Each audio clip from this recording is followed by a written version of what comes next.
प्रसन्नता का विषय है आदरणीय डीसी जैन साहब सौधर्म इंद्र परिवार कोटा के द्वारा आज चार्टर्ड अकाउंटेंट आज ही अभी मंगल कलश 5,51,000 की राशि का लिया। भोजन पुण्यार्जक के रूप में उन्होंने 5,51,000 रुपए की राशि का कराया। कल के राजनीतिक चेतना मंच के कार्यक्रम के लिए जरा जोरदार तालियां और स्वागत। और पूज्य श्री से अनुरोध अपनी अमृतमय वाणी से हम सभी को अनुग्रहित करें। जो कुछ भी आज तुम कर रहे हो वह तुम्हारे वर्तमान में काम आए या ना आए, लेकिन भविष्य की जरूर तुम्हारी पूंजी बन रही है।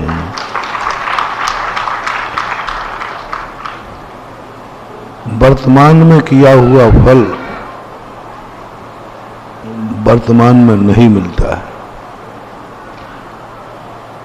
अपराध करता है व्यक्ति कभी, लेकिन सजा वर्षों के बाद मिलती है। तुरंत आज तक किसी को सजा नहीं मिली, वर्षों के बाद सजा मिलती है। कई बार तो बहुत लंबे समय निकल जाते हैं। ऐसे ही पुण्य का फल है। आज का किया हुआ पुण्य बहुत वर्षों बाद फलता है,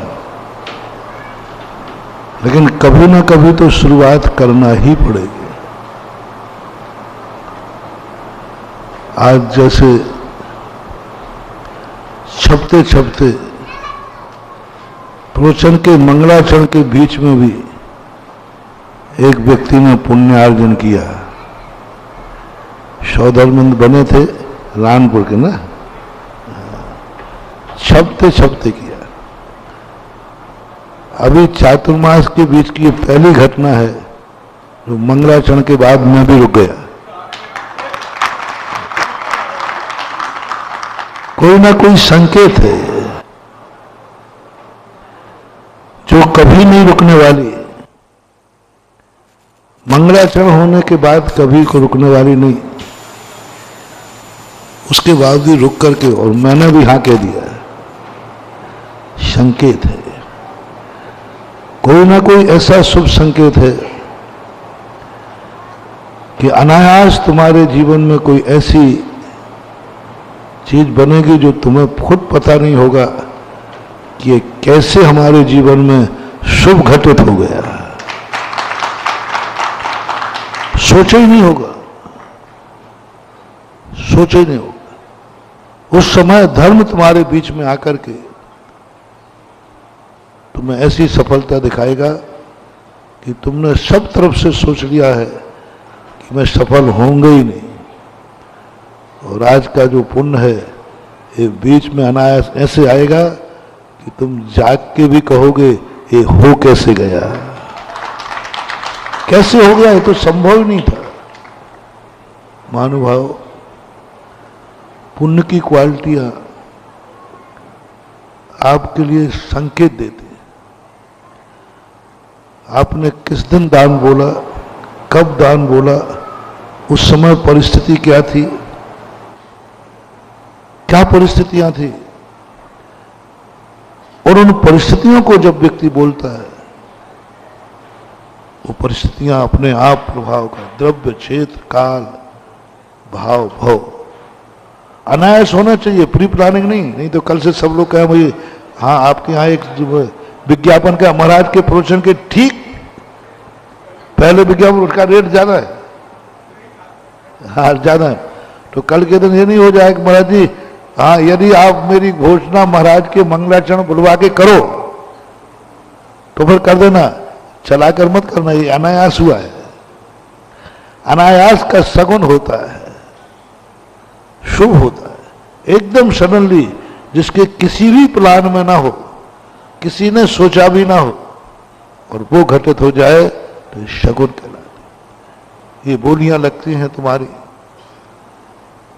शांति धारा का पुण्य अलग है और बोली लेकर के का पुण्य अलग है। जनरल प्रमोशन का पुण्य अलग है, जनरल प्रमोशन दे करके कोई पास हुआ हो,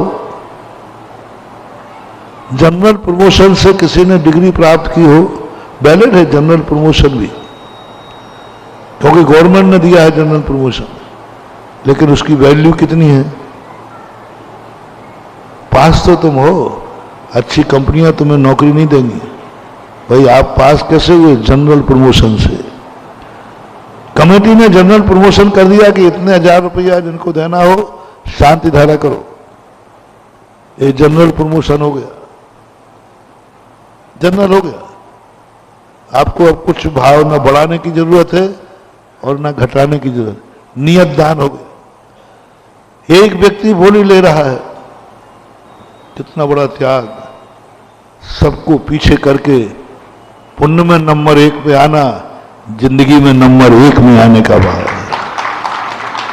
हजारों लोग बैठे, उनको सबको पीछे कर दिया और तुम्हारे नाम बोली टूट गई। चाहते तो सभी थे, भावना तो सभी की थी और दम भी कई लोगों ने लगाए भी। उनको तुम फाइट करके धर्म के कार्य में आगे निकल गए, धर्म के कार्य में तुम्हारे नाम से बोली टूट गई। मैं पहले सोचता था कि पहली बोली के लिए क्यों मरते हैं लोग। अरे थोड़ी सी साता रखो, सस्ते में मिलेगी, थोड़ी सी 2-4 घंटे की। कॉम्टेज बाहुबली का पहला कलश 11 करोड़ का। बनियाल से पूछो देखो तो बना जी वो पागल था। 2-3 घंटे रुक जाओ, 1100 रुपया में मिलेंगे वही बाहुबली, वही बाहुबली 1100 रुपया में करके आओ। मचान भी वही है, बाहुबली भी वही है, कलश भी वही है, जल भी वही है, और बल्कि थोड़ा दोपहर में जाओगे तो ज्यादा देर खड़े रहोगे, कोई है ही नहीं। और पहला कलश करो तो 11 करोड़ में जाएगा और 5 मिनट खड़े नहीं होने, लाइन लगी है, चलिए जाओ। मैंने सोचा फिर तुम लोगों की बातों पर कभी कभी मैं आ जाता हूं, लेकिन मानता नहीं हूं, ध्यान रखना। फिर मैंने इसको सोचा शास्त्रों से, ओहो, मैंने कि सवाल कलश का नहीं है, सवाल अभिषेक का नहीं है, सवाल बाहुबली का नहीं है, सवाल है इसने अपनी धन राशि सारे विश्व को पीछे करके कहा भगवान बाहुबली का अभिषेक मुझे इतना प्यारा है कि मैं सारे विश्व को पीछे करके आगे आऊंगा। मैं 1100 की चीज 11 करोड़ में लेने को तैयार हूं। यानी उसने अभिषेक का पुण्य तो सबको बराबर है, लेकिन उसने उस कलश की कीमत कितनी कर दी? वही कलश, उस कलश को कितना मूल्यवान बना दिया। सारा विश्व में चमत्कार हो गया। सारा विश्व कहता आखिर ऐसा क्या है इसमें। वही कलश बाद में 11 करोड़ का ले रहा है, क्या है? सवाल अभिषेक के नहीं है, सभी अभिषेक की महिमा कितनी बढ़ा दी। चारों तरफ जैन अजैन सोच रहे कि अभिषेक इतना मूल्यवान, एक लोटा उठाओ यूं ढालना है, इतना मूल्यवान। वो जो तुमने अभिषेक का मूल्य बढ़ाया है, सुनो रे बोली लगाने वालों, जो तुमने अभिषेक का मूल्य बढ़ाया है, अभिषेक सस्ते में भी मिल रहा था, थोड़ा पीछे आने पर तुमने जो अभिषेक का मूल्य बढ़ाया है, जाओ पारमार्थिक चीज तो तुम्हें जो मिलेगी वो मिलेगी। सांसारिक चीज में जब भी तुम्हारी कोई जमीन होगी, कोई मकान होगा, कोई जायदाद होगी, अनायास कोई तुम्हारे ऊपर ऐसा मूल्य लगाने आ जाएगा कि 1 रुपए की चीज 1 करोड़ में मूल्य लगाएगा। लोग लाइन लगाएंगे, साहब बोली लगाइए, बोली लगाइए। जब 10 लोग आपके पास आ जाए, एक वस्तु हो तो आप क्या करोगे? उठे सब बोली निकालोगे, टेंडर। ये कब का पुण्य है? वस्तु एक है, 10 खरीदने वाले आ गए और पड़ोसी वाला बैठा हुआ है कि एक व्यक्ति कोई हमारी जमीन ले ले, हम तो कम में देने वाले, कम में देने वाले। यहां तो 10 लोग लाइन लगाए हुए हैं और कंपटीशन है, और मैंने भी नहीं सोचा था कि ये चीज इतने में बिक जाएगी। कुछ नहीं महानुभाव, कुछ नहीं। ये पुण्य तुमने कभी किसी धार्मिक कार्यक्रम में बोली लगा करके नंबर 1 पर आए हो गए। बोली लगाकर वही बोली तुम्हें यहां आकर के तुम्हारा दिखा दिया कि तेरी वस्तु की कीमत क्या है। तुमने भगवान के गंधोदक की कीमत दिखाई है, तुमने भगवान के गंधोदक की कीमत बढ़ाई है, थी नहीं। यदि कोई नहीं लेता तो अंत में गंधोदक का बाहुबली का कलश कितने में होता? कलश तो होता, कलश तो होता, वो तो क्योंकि निश्चित हो चुका था। अब यदि कोई भी सारे लोग पूल सिस्टम कर लेते, पूल सिस्टम कर लेते, अपन को किसी को वो ठेकेदार लोग होते ना, ये पूल सिस्टम करते हैं, पीएनसी को मालूम होगा पूल सिस्टम जानते, सारे ठेकेदार मिल जाते सरकारी चीज पर और कहते अपन को बढ़ाना, और फिर बाद में अलग बोली फिर लगती है। मान लीजिए 1 करोड़ की कोई बोली लगी, कोई 1 करोड़ से आगे नहीं बढ़ेगा, है 5 करोड़ की चीज, कोई नहीं बढ़ा, सरकार को तोड़ना पड़ेगा, उनको तो नीलाम करना है खूब। फिर बाद में अलग बोली लगेगी, फिर 5 करोड़ में 1 को मिलेगी, 4 करोड़ सारे ठेकेदार बांट लेंगे। सही कहा मैंने फोन, कोई चूक रहा हो तो ज्यादा मुझे पता नहीं, मतलब सुनी सुनाई बातें कहता हूं। चाहते तो अपन भगवान का मूल अपन सब कम कर सकते, अभिषेक का भी, मंदिर का भी, चतुर्मास का भी, जिस चीज में चाहे। भगवान के हाथ में कुछ भी नहीं है, मेरे हाथ में भी नहीं। हमारा डिपार्टमेंट पूज्य भगवान से लेकर के हम लोगों तक कुछ भी नहीं, हम लोगों के हाथ में कुछ भी नहीं है। कोई भी हम ना धर्म की महिमा बढ़ा सकते हैं, ना अतिशय बढ़ा सकते हैं। हम बस साधना करो और बढ़ाओ तो बढ़ जाओ। आज पंचम काल में महाराजों की और भगवानों का सारा अतिशय बढ़ाने का अधिकार और श्रेय तुम्हारे खाते में लिखा है, तुम्हारे खाते में लिखा है, और बहुत सस्ता है। हमारा खाते में थोड़ा बहुत लिखा है लेकिन महंगा बहुत है। साधना करो, तपस्याएं करो, मास उपवास करो, सिद्धियां करो, फिर बैठो, फिर कहीं जाकर के आप कहोगे कि भैया बड़ा तपस्वी महाराज है। बहुत सारी भगवान पारसनाथ को 10 भाव तक संकट झेलना पड़े, तब लोगों ने कहा पारसनाथ बहुत अच्छा है। तुम्हारा अतिशय इतना सरल सस्ता, हाथ के मैल में, हाथ का मैल है तुम्हारा इस पंचम काल में। यदि दुनिया में कोई देव शायद गुरु की प्रभाव ना कर सकता है, देव शायद गुरु को ऊंचाइयां दे सकता है, तो श्रावक, श्रावक मात हाथ के मैल में ऐसी वस्तु जो कोई लूट सकता है, ऐसी वस्तु जैसे सरकार छीन सकती, ऐसी वस्तु जो मरने के बाद नियम से छूटना है। बोलो आपके पास जो धन दौलत है इसकी 3 गतियां हैं कि नहीं? कोई लूट सकता है कि नहीं? लूट सकता। कोई सरकार छीन सकती है कि नहीं? छीन सकती। अंत में आप सब छोड़ेंगे कि नहीं? छूट, ये पक्का है, पक्का है। ऐसी बुरी चीज है तुम्हारे पास, ऐसी बुरी चीज है। मेरे पास तो जो चीज है वो कठिन जरूर है, कोई छीन नहीं सकता, कोई लूट नहीं सकता, और मरने के बाद मैं साथ लेके जाऊंगा, छोड़ नहीं सकता। मेरी है, जो मेरा सम्यक दर्शन है, जो मेरी विशुद्धि है, वो हमारे भवांतर में भी जाएगी, जाएगी। कोई नहीं, वो तो कठिन की चीज है, लेकिन प्राप्त भी तो कठिन है, प्राप्ति की भी तो बहुत कठिन है। फल तो जब मिलेगा मिलेगा, प्राप्त करने में कितनी कठिनाई है, तपस्या आदि करने। और तुम्हारे पास इतनी बेकार की चीज है, इतनी बेकार, इतनी बेकार। हमारी चीज तो हम जब कमाते हैं तो भी हमारा अच्छा होता है। कठिन जरूर है, लेकिन कमाते समय कोई पाप का बंध नहीं होता। हमारी 24 घंटे की जितनी साधनाएं हैं, उन साधना करने में पाप का बंध नहीं है। पाप नहीं करना पड़ता, पाप नहीं करना पड़ता। मिल जाए तो कोई छीन नहीं सकता, लेकिन तुम्हारे पास बहुत गजब, मतलब कहना चाहिए कि तुम्हारे लिए धर्म माटी मोल मिला है। हमें तो सोने मोल मिला है, तुम्हें माटी मोल मिला है। हमें सोने के बदले धर्म मिला, मान लीजिए, तुम्हें माटी के बदले धर्म मिला। तुम्हारा सम्यक दर्शन माटी के मोल है, हमारा सम्यक दर्शन सोने के मोल है।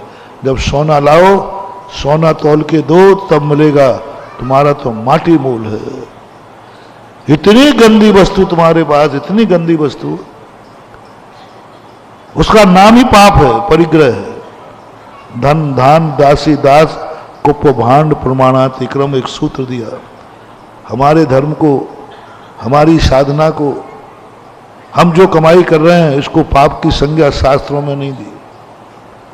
तुम्हारा धन को पाप कहा, मकान को पाप कहा, परिवार को बेड़ी कहा ना, घर कारागृह वनिता बेड़ी परिजन, ये सब कहे। मतलब बड़े निकृष्ट टाइटल है तुम्हारे पास। जो कुछ भी है, नीतिकारों ने, शास्त्रकारों ने निकृष्ट टाइटल दिए। हम जिस मकान में रहते हैं उसको संतशाला कहा। संतशाला पाप में नहीं आती।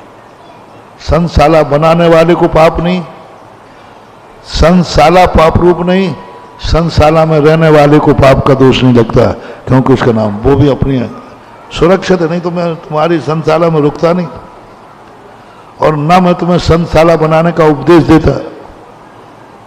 कल आया था ना प्रश्न कि महाराज एक मकान बनता है, संतशाला बनती है, मंदिर बनता है, नींव खुदती है, पानी बिना चना डलता है, कितने जीव मरते हैं। ये आरंभ परिग्रह का दोष कितना है? उनकी बिल्कुल भी नहीं। पाप के लिए, संसार के लिए जो हिंसा की जाती है, पाप और संसार के लिए जो कार्य किया जाता है, वो आरंभ परिग्रह में आता है। धर्म के लिए जो कार्य किया जाता है वो आरंभ परिग्रह में नहीं आता। नींव दोनों की खुल रही है, इसमें कोई फायदा नहीं। मकान भी बाजू में बन रहा है, मंदिर भी बन रहा है, नींव दोनों की खुल रही, मिट्टी में दोनों जीव मर रहे हैं, लेकिन ये बंधक नहीं है। ये बंधक नहीं है, पाप का बंध नहीं कर रहा, पुण्य का बंध कर रहा है, क्योंकि ये परमार्थ के लिए कर रहा है और कर नहीं रहा, हो रही है। मंदिर बनाना आरंभ परिग्रह में नहीं आएगा। मंदिर, संतशाला, धर्मशाला, ये आरंभ परिग्रह की कोटि में नहीं आते, ये पाप की कोटि में नहीं आते। किसी शास्त्र में नहीं लिखा कि ये पाप है, मंदिर पाप है, साथ छपाए आपने पाप है, महाराज को पिछी कमंडल दिया पाप है, महाराज को आहार दिया पाप है, नहीं आएगा, है ही नहीं आगम में। क्योंकि इसमें दृष्टि किसकी है? शावद लेशौ बहु पुण्य राशौ दोषाय नालम कणिका विशस्य। छोटा सा दोष आता है, लेकिन वो दोष मारक नहीं होता।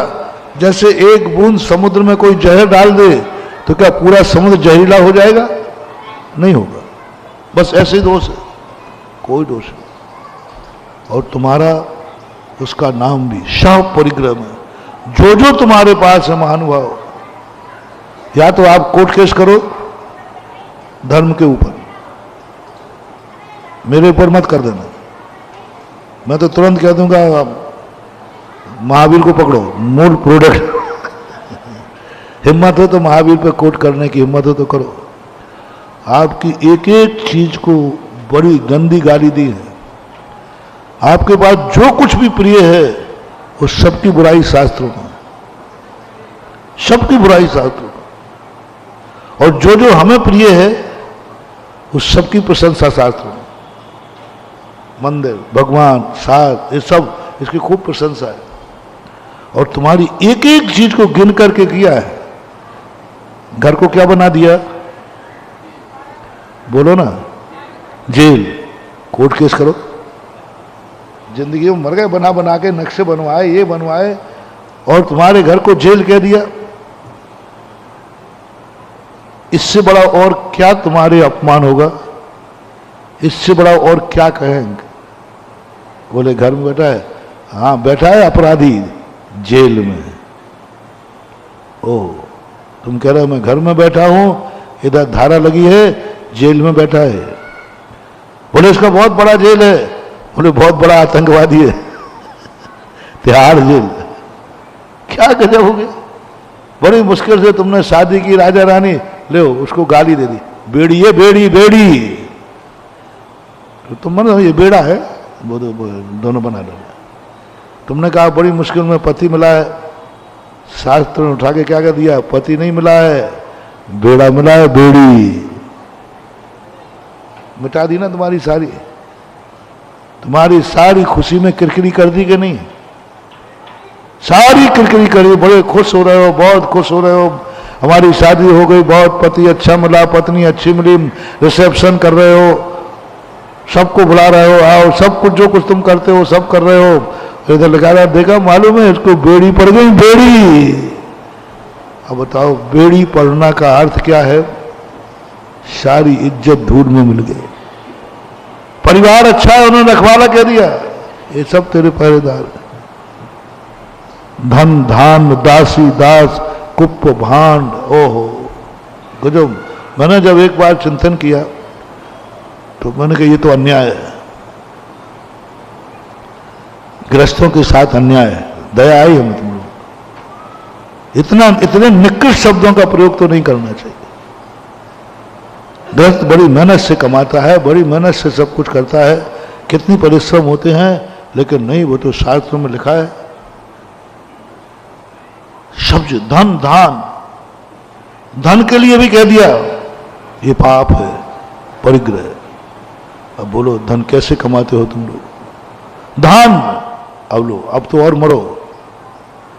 धान का अर्थ क्या है? गेहूं चना दाल।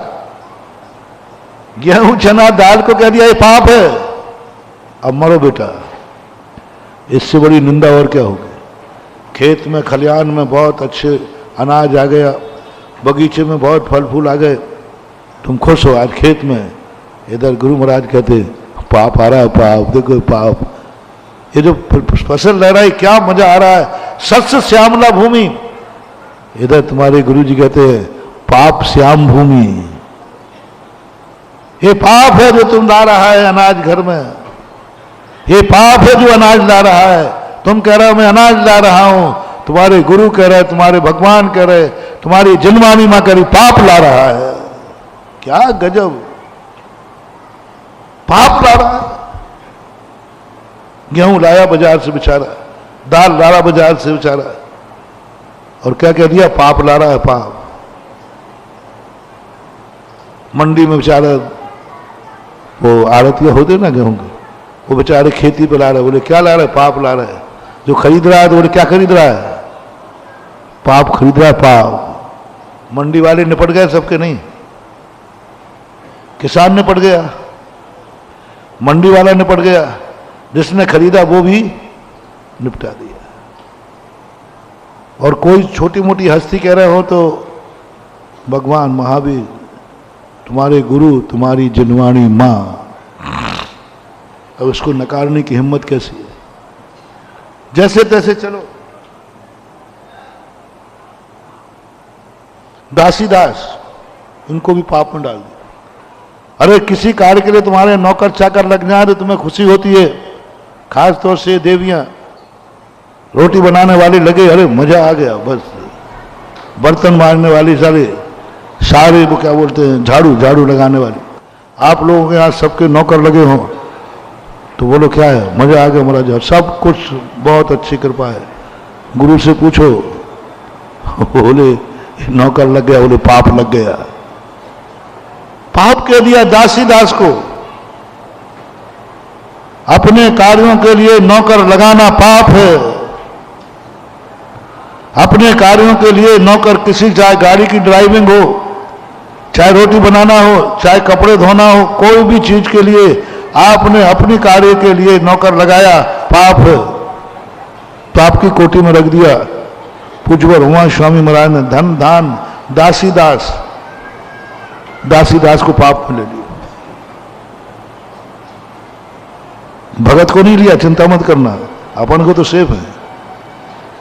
बोलो तुम हमारी सेवा करते हो दासी दास बन के कि भक्त बन के? दासी दास बन के कर रहे हो तो आज ही से रिजाइन। मैं पापियों से सेवा नहीं कराता, मैं पाप की सेवा स्वीकार नहीं करता। भक्त बनकर करते हैं, इसलिए जैन आचार्य ने कहा दासी दास से नहीं, भक्तों से सेवा कराओ। भक्तों से सेवा। रोटी कौन? नौकर के हाथ की रोटी नहीं, भक्त के हाथ की रोटी खाओ, ये पाप नहीं है। दासी दास पाप है। अपना कोई भी कार्य दासी दास से कराओगे पाप है। अपने कोई भी कार्य बेटा से कराओगे पाप नहीं है, भक्त से कराओगे पाप नहीं है, अपना खुद स्वयं करोगे पाप नहीं है। दासी दास को पाप में ले लिया। दासी दास, कुप्प भांड, कपड़े, बढ़िया सिलाई थी, कौन से अच्छे कपड़े का नाम याद नहीं आ रहा है, शेरवानी, शेरवानी शादी की।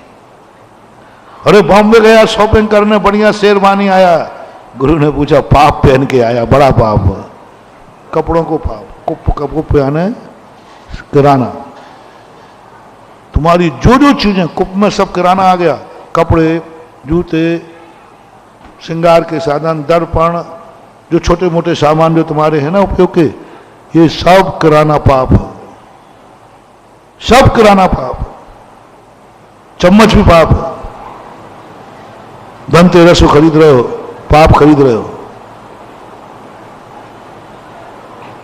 सब पाप में डाल दिया। पूरी एक एक गिन करके, मुझे तो एक एक गिन करके गृहस्थ को क्या क्या चीज प्रिय है, क्या क्या चीजों को कमाने के लिए पसीना बहा रहा है, किस किस चीज में जाकर अपना दिन रात लगा रहा है, एक एक गिन गिन करके पाप में डाला। सुई को भी पाप। अब लो बेटा, वो सुई कुप में आती है, सुई पाप, परिग्रह में ले लिया। और परिग्रह 5 पापों में आता है कि नहीं? 5 पापों में परिग्रह एक पाप है, सुई भी पाप है। भांड, भांड आने बोलते बर्तन, जितने बर्तन हैं सब पाप है, सब पाप। ऐसी गंदी चीज तुम्हारे पास है जिसको भगवान ने, गुरु ने, जिनवाणी ने बहुत निकृष्ट संज्ञा दी। किसी वस्तु को पाप करना और पापी कहना, इससे निकृष्ट शब्द बताओ कौन सा है? पाप कहना और पापी कहना, इससे निकृष्ट शब्द बताओ तुम्हारे कोश में कौन सा है? धर्म शास्त्रों में ये सबसे निकृष्ट शब्द है, सबसे छोटा शब्द है। यदि किसी को कह दिया क्या लिए, बोले पाप लिए है, ये पापी है, बस इससे ज्यादा कोई फांसी नहीं होती। इससे ज्यादा जब कोई तुम्हारे से कहे तेरे पास जो कुछ है, और भगवान कह रहे, गुरु जिनवाणी कह रही, ये पाप है, इससे गंदी चीज दुनिया में कोई नहीं हो सकती। दुनिया में इससे गंदी चीज कोई नहीं हो सकती जिसको पाप की संज्ञा मिले। और यदि तुमने ग्रहण किया तो तुम्हें संज्ञा मिलेगी पापी की, क्योंकि पाप को धारण करने वाला कौन है? जल्दी बोलते जाओ, अपने मुंह से बोलो तो अच्छा लगेगा, काय को हमसे बोलवा रहे? पापी। कैसा लग रहा है? देखो तो तुम्हें। अब महाराज जी आपके सामने बोल नहीं पा रहा, नहीं तो गुस्सा तो बहुत आ रहा है। हम सब पापी बैठे, मेरे पे गुस्सा मत करना, मैं तो वकील हूं। हिम्मत हो तो महावीर पे गुस्सा करके दिखाओ, करो कोर्ट केस। मैंने कोर्ट केस के पॉइंट दे दिए। ठोको मानहानि, पूरे लोग महावीर स्वामी को मानहानि का दावा करें, क्योंकि उन्होंने तुम्हारे हर चीज को निकृष्ट कहा और तुम्हें भी निकृष्ट कह दिया, अंत में पापी कह करके। मकान को जेल कहकर काफी है मानहानि के दावा के लिए, काफी है मानहानि के दावा के लिए। पत्नी को बेड़ी कहना, पत्नी को बेड़ी कहना काफी है मानहानि के लिए। आप मानहानि ठोक सकते हो।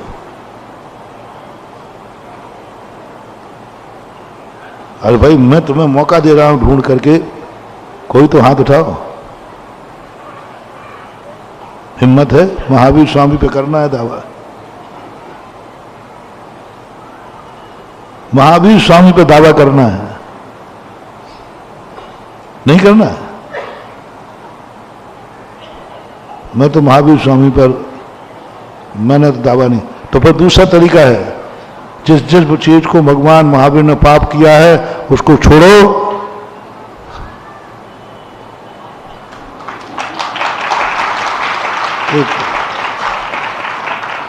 यदि महावीर को मानते हो तो कहो कि महावीर स्वामी, जब आपने पाप कह दिया तो फिर मैं ग्रहण नहीं करूंगा, मैं पागल नहीं हूं। साक्षात महावीर कह रहे इस गिलास में जहर है, फिर भी पानी पी जाएगा, नहीं पीऊंगा, आज से छोड़ता हूं। इन दोनों में से कोई एक प्रस्ताव पास करो आज। या तो महावीर स्वामी पर कोर्ट, और या फिर महावीर महास्वामी की बात मान करके जिन जिन चीजों को पाप का मैंने गिना दिया है, समथिंग समथिंग गिना दिया है, उन सब चीजों का आज के बाद त्याग। गाड़ी घोड़ा सब उसी में आएंगे। कोई कपड़े उतार तो नहीं रहा है? कोई हो पानीदार आदमी, कपड़े भी तो कह दिया ना मैंने, कपड़े भी तो कह दिया हमने। अब बेटा, इन दो चीजों में से आपको एक अपनाना है, हिम्मत हो तो बोलो, कौन सी चीज को आप स्वीकार कर सकते हो? इधर आप लोग वीआईपी लोग,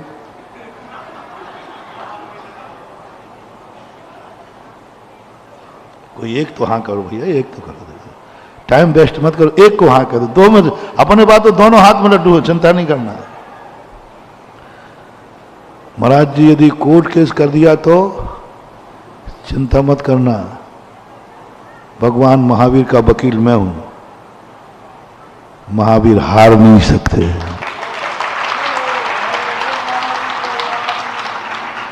पूरा भारत, पूरा कानून, पूरे दुनिया के लाके रख दो, मेरे पास एक ऐसा तर्क है कि एक तर्क में ही तुम्हारी फाइल रिजेक्ट हो जाएगी। महावीर आज तक हारा नहीं, हार नहीं रहा और भविष्य में हारेगा नहीं। सर्वज्ञ है जी। ये पक्ष सारे उन्होंने पहले सोच लिए थे कि हम किसके ऊपर आक्षेप कर रहे हैं। जो सारे जगत का प्यारा है उसी पर हम आक्षेप कर रहे हैं। सारा जगत जिनके लिए मर जाता है, मार डालता है, उसको हम निंदा कर रहे हैं। एक मकान की 1 फुट जमीन के लिए व्यक्ति मर जाता है और मार डालता है, उसको हम आक्षेप कर रहे हैं। ये महावीर स्वामी ने सोचा था, लिखा है शास्त्रों में कि तुम ये प्रश्न उठाओगे, तुम ये कहोगे, उनके एक एक जवाब जैन दर्शन में लिखे हैं। कोर्ट उनको कभी भी विद गवाह है, एफिडेविट सहित लिखे हैं, सब बनाया है। देख लीजिए, मैंने गलत कहा हो तो ये सब करने वाले देखो ये नरकों में पड़े हैं, ये सजा पर है। सरकार के भी सिद्ध, कानून से भी सिद्ध, सब तरफ से सिद्ध हो जाएगा। अब दूसरा प्रस्ताव छोड़ने का, ऐसे है कि ऐसे छोड़ने का प्रस्ताव, मैंने तो छोड़ने का प्रस्ताव पास कर लिया। मैंने कहा मैं तो छोड़ता हूं। अब तीसरा कोई मार्ग है पहले तुम मुझे वकील बनाओ। ऐसे थोड़ी मुख्तियारनामा लिखा पड़ी होती है जी। आपका केस जब आप नहीं सुलटा पाते हैं ना, वैसे केस लड़ने में वकील की कोई जरूरत नहीं है कानूनन। यदि तुम स्वयं केस लड़ सकते हो तो वकील कभी भी पूछेगा नहीं, कोर्ट कभी नहीं पूछेगा तुम कौन लड़ रहे हो। लेकिन तुम लड़के नहीं जानते, तुम बुद्धू हो, तुम्हें धाराएं मालूम नहीं है, बचाव पक्ष मालूम नहीं है, तो तुम वकील को करते हो। फिर वकील फिर एक मुख्तियारनामा लिखाता है, कोर्ट पूछता है तुम कौन हो, तो कहता है इसने हमारे लिए अधिकार दिया है। तो हम भी ऐसे थोड़ी तुम्हारे पक्ष में खड़े होंगे, इकरारनामा करो, बोलो बेटा आज तुम्हारी फजीलत है, आज तुम्हारी फजीलत है, तीसरा मार्ग मात्र हमारे पास है, मैं तुम्हें बचा सकता हूं। कोर्ट भी केस भी नहीं करोगे और त्याग भी नहीं करोगे, फिर भी तुम्हारे लिए मैं महावीर स्वामी से आशीर्वाद दिलवाऊंगा, जगत से प्रशंसा करवाऊंगा, तुम्हें पापी नहीं पुण्यात्मा का टाइटल दिलाऊंगा, तुम्हारी दुर्गति नहीं सदगति कराऊंगा बिना त्याग किए। धक्का है।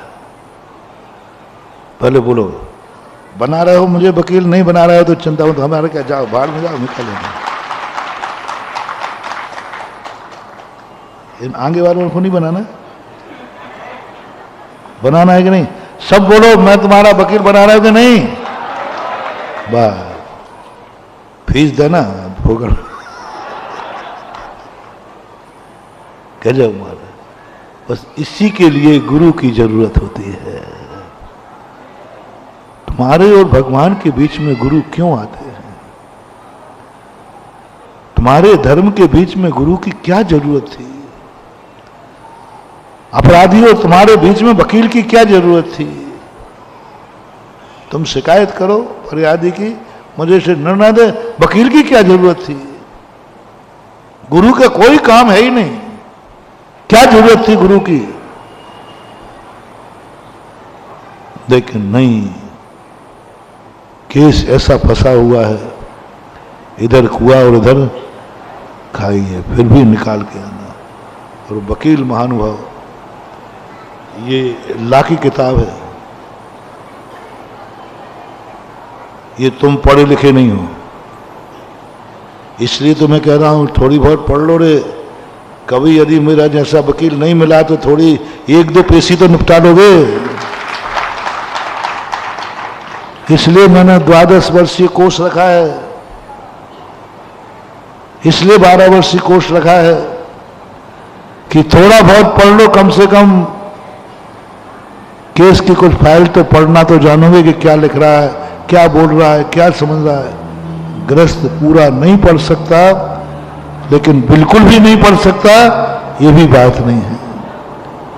सारी चीज गुरु के भरोसे। ये मत सोचना हमें क्या पढ़ना, हमारा गुरु पढ़ा लिखा है, हमारे गुरु ने सब साथ पढ़ लिए हैं और हम गुरु के चेले हैं, सब निपटा लेगा, सारी फाइलें गुरु निपटा लेगा। महानुभाव, गुरु की सीमा है। कई बार गुरु नहीं मिला और केस फंस गया तो अभी एनसीसी के कैडेट आए थे ना, नेशनल कैडेट कोर, उनको मैंने कहा था एनसीसी की स्थापना क्यों हुई थी, एनसीसी वाले छात्र को बंदूक चलाना क्यों सिखाया जाता है, क्यों जाकर के उनको दीवारें फाड़ने करो, क्यों कांटों में चलाया जाता है, क्यों रात में जंगल में घुमाया जाता है, क्यों? ये कोई सैनिक है क्या पुलिस वाले हैं?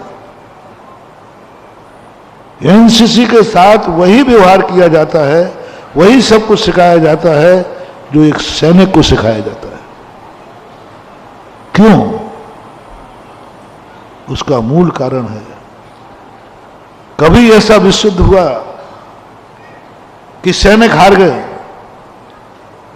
तो कम से कम कुछ देर के लिए आप अपना बचाव तो कर सकोगे, अपने परिवार का बचाव तो कर सकोगे। बंदूक उठा करके चला नहीं सकोगे तो दिखा तो सकोगे, दिखा तो सकोगे बंदूक चला दूंगा, दिखा सकोगे, उतने में परिवार बच जाएगा। एनसीसी का मूल उद्देश्य देश रक्षा नहीं है, किसी परदेशी दुश्मन के द्वारा आक्रमण होने पर तुम अपना और अपने परिवार के, अपने गांव की रक्षा कैसे कर सकते हो, उसके लिए एनसीसी की स्थापना की गई थी। एनसीसी में जो कुछ सीखते हैं ये सीखा हुआ माना नहीं जाता, वहां फिर से सीखना पड़ता है। एनसीसी का मात्र उद्देश्य था गृह युद्ध से बचना, अपने अपने परिवार, अपने गांव को बचाना, स्वयं की रक्षा कैसे की जाती है ये एनसीसी में सिखाया जाता है कभी मौका पड़ने पर। तो इतना तो तुम सैनिक नहीं हो महानुभाव, इतना तो कम से कम तुम्हारे पास बंदूक चलाना आना चाहिए, तलवार पकड़ना आना चाहिए। ओ बनिया लोगों, ज्यादा तराजू के बनिया मत बनो, थोड़ा छत्री बनो, ठाकुर बनो। बंदूक भली मत चलाना, लेकिन चलाना आना चाहिए। एक सांप था, बहुत खतरनाक सांप था,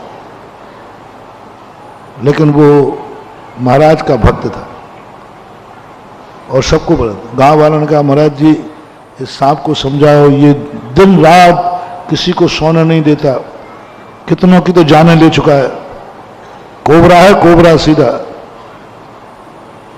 महाराज ने उसको समझाया, देख बेटा किसी को नहीं काटना, ये अच्छी बात नहीं है, सब समझाया। सांप बेचारा समझ गया और सांप के समझते ही उसने काटना बंद कर दिया। और जैसे ही काटना बंद किया लोग उसको पत्थर मारने लगे। पत्थर मारने, कोई यूं पकड़ दे, क्योंकि अब काटेगा तो है ही नहीं, कोई पकड़ने लगे, कोई खिलाने लगे, कुछ भी करने लगे। वो रोता हुआ बोले महाराज देखो मेरी हालत क्या हो गई, देखो मेरी हालत क्या हो गई, खून खून कर दिया, सब कोई कर रहा है हालत। नहीं तो मैं वो आदमी था, वो था कि मेरे सामने देखते भागते थे। तो गुरु महाराज कहते हैं बेटा तूने पूरा सुना नहीं, मैंने काटने की मना की थी, फुसकारने का नहीं।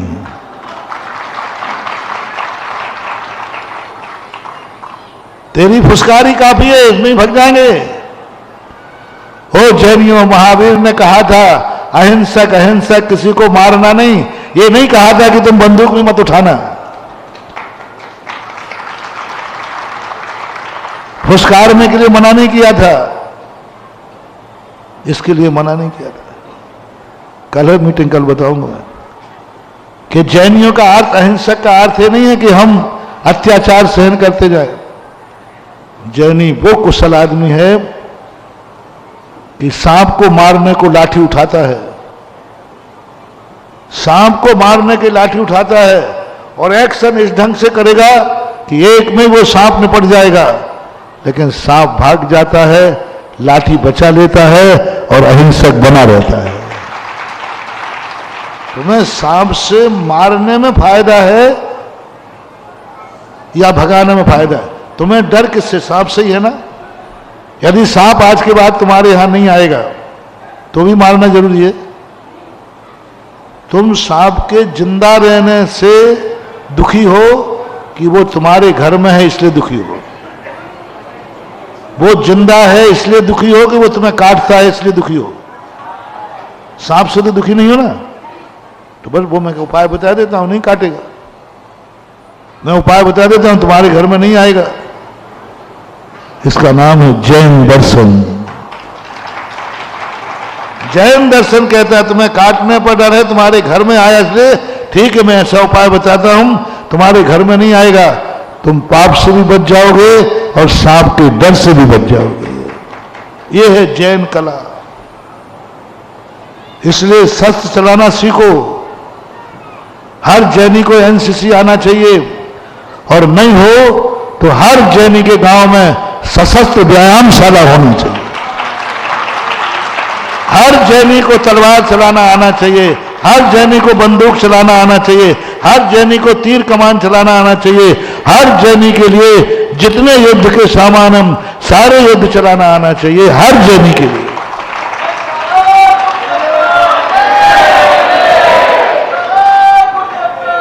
आप लोग करो, नहीं तो आप मेरे लिए कह दो, आपके लिए कह रहा हूं। मुझे ऋषभदेव ने पिछी दी है और तुम्हें ऋषभदेव ने तलवार दी है, मैं क्या करूं? अपने अपने शस्त्र संभालो, मैं पिछी संभालता हूं, तुम तलवार संभालो। जो भगवान ने जिसको जो दिया उसकी रक्षा करो। मैं पिछी चलाऊंगा, तुम तलवार चलाना, मजा आ जाएगा।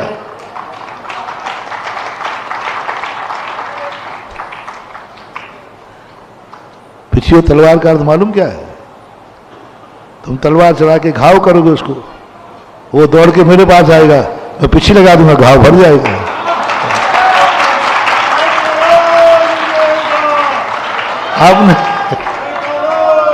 आपने रामायण में देखा होगा, मैंने रामायण में पढ़ा है, बड़े गजब के थे श्री राम जी। सुग्रीव से करे, सुग्रीव को बचाना था, कायदा से राम लक्ष्मण को युद्ध में कूद करके सुग्रीव की रक्षा करना थी। नकली सुग्रीव था या बाली था, जो भी था, उसको हराना था। लेकिन बार बार सुग्रीव को भेज देते थे और सुग्रीव पिट के आता था। यदि सुग्रीव में इतनी ताकत होती तो फिर किष्किंधा का राज छीन के बंगाल में पड़ा।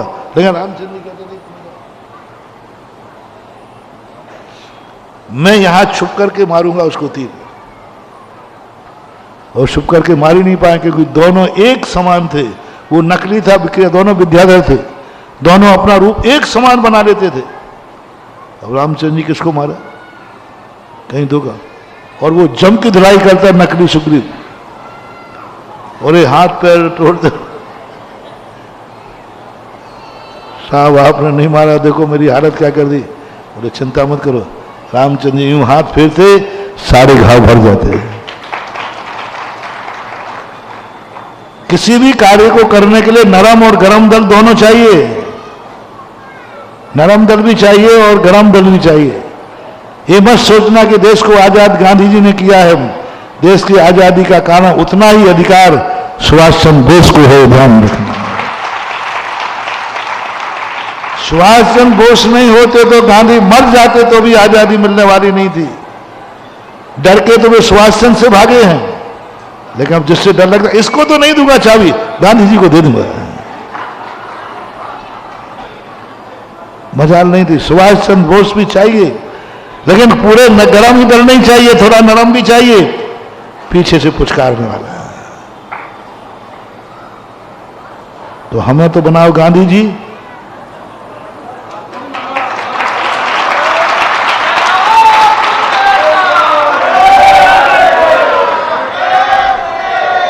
तुम यहां वहां की खुरापाती करोगे, हम बाद में बेटा पुचकार।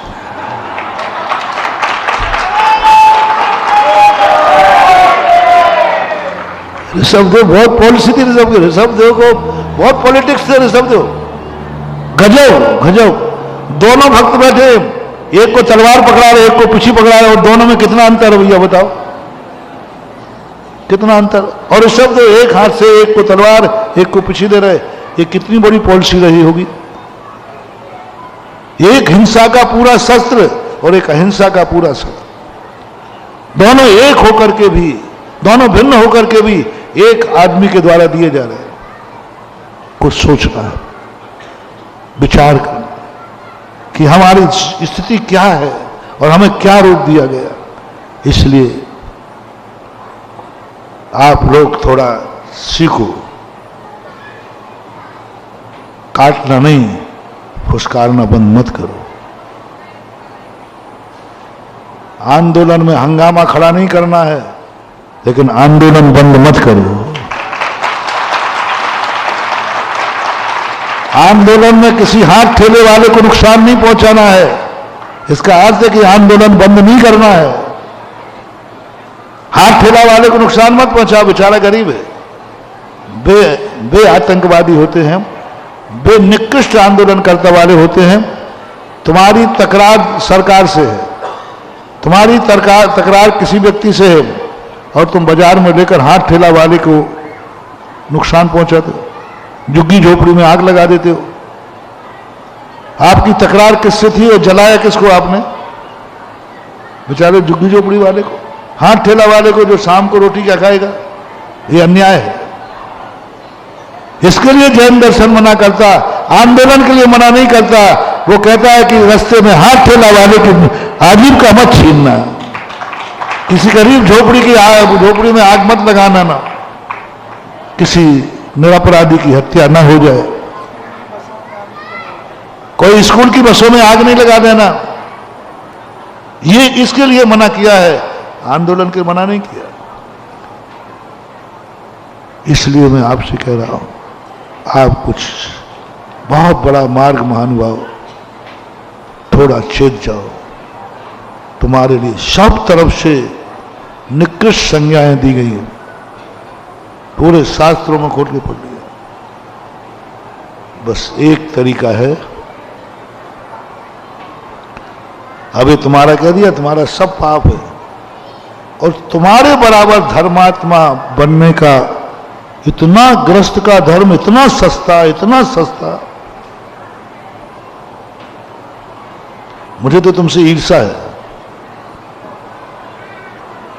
इतना सस्ता धर्म, इतना सस्ता धर्म पाप कर रहा है, पाप से कमा रहा है, पाप को कमा रहा है। फिर भी देखना महानुभाव, जो मैंने प्रवचन के प्रारंभ कहा, इसी पाप को आप थोड़ा सा, आप वकील बन करके मैं कह रहा हूं, और मेरी वकालत की फीस तगड़ी है। एक वकील थे, बहुत बड़े वकील, मेरे से मिलने आए। वो 1 मिनट के 2000 रुपया लेते थे। उनके यहाँ जैसे कुर्सी पर बैठ के वार्तालाप शुरू, अपने आप मीटर चालू, 1 मिनट हो गया 2000 रुपये, और लाइन लगती थी। राजस्थान में था मैं, लाइन लगती थी। वो मेरे के दर्शन करने आए। मैंने कही, भारत देश में 1 मिनट के 2000, यहां तो टाइम की कोई कीमत नहीं, 2000। मुझे बड़ा आश्चर्य लगा। वो मेरे दर्शन करने आए, ज्ञानोदय तीर्थ में मैं था, तो मैंने कहा आज इसका पता करके रहूंगा। और बस जैसे वो मेरे अंदर आए, मैंने कहा वकील साहब नमस्ते कर लिया। आज मैंने कहा मीटर चालू हो गया है।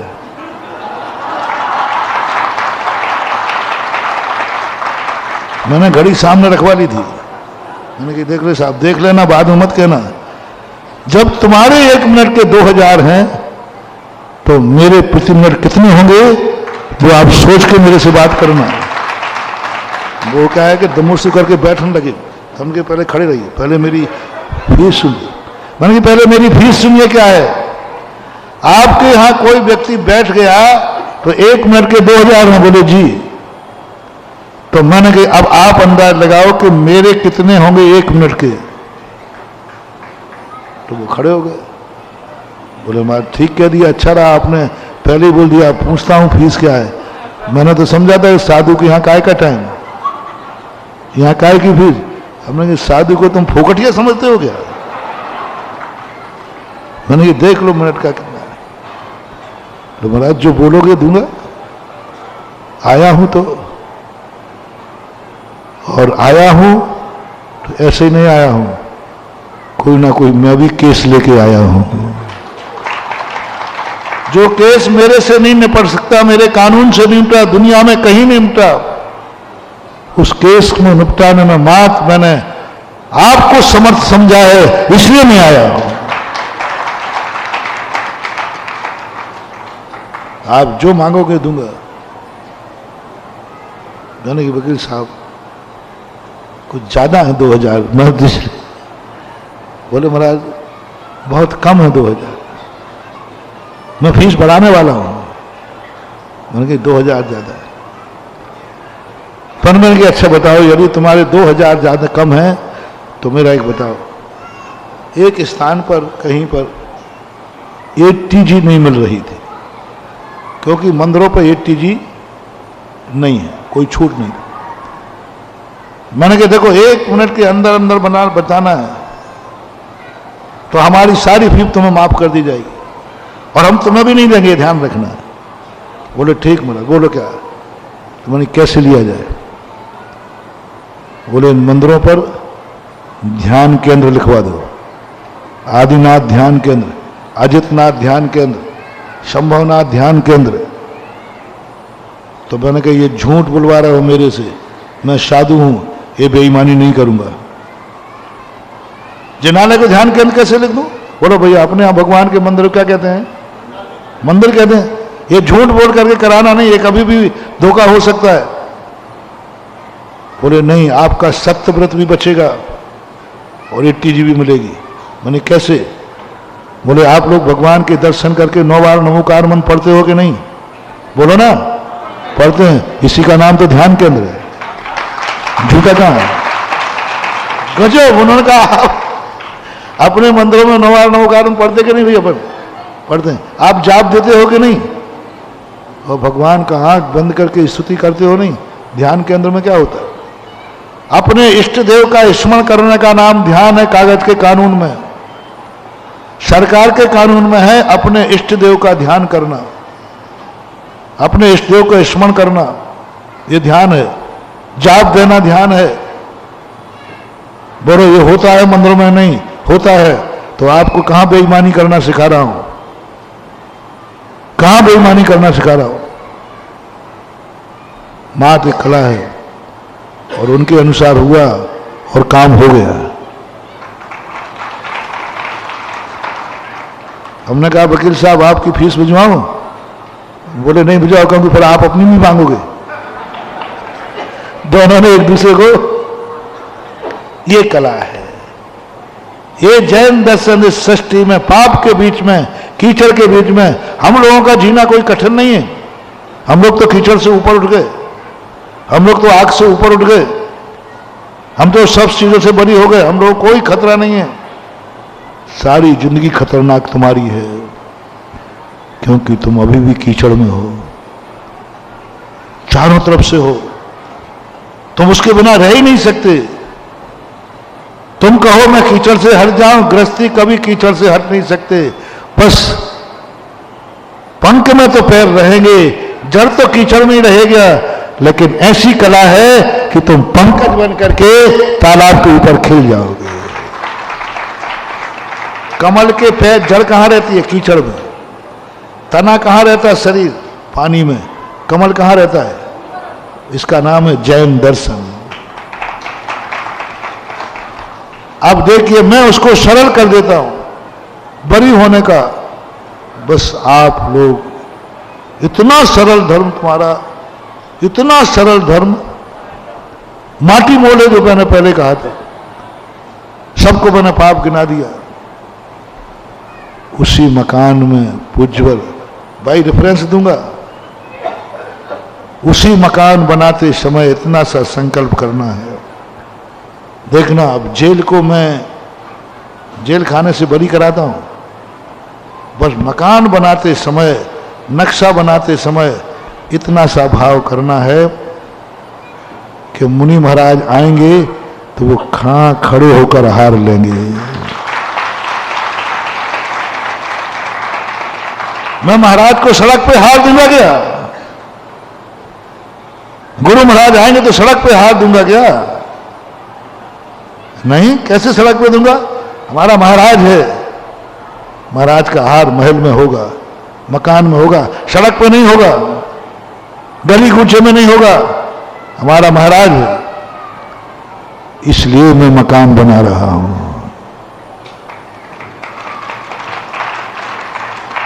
बोलो सही बताओ, 1 मिनट के 2000 कम तो नहीं है? मकान बनवा रहा हूं कि नहीं? क्या बदल दिया? क्या बदल दिया?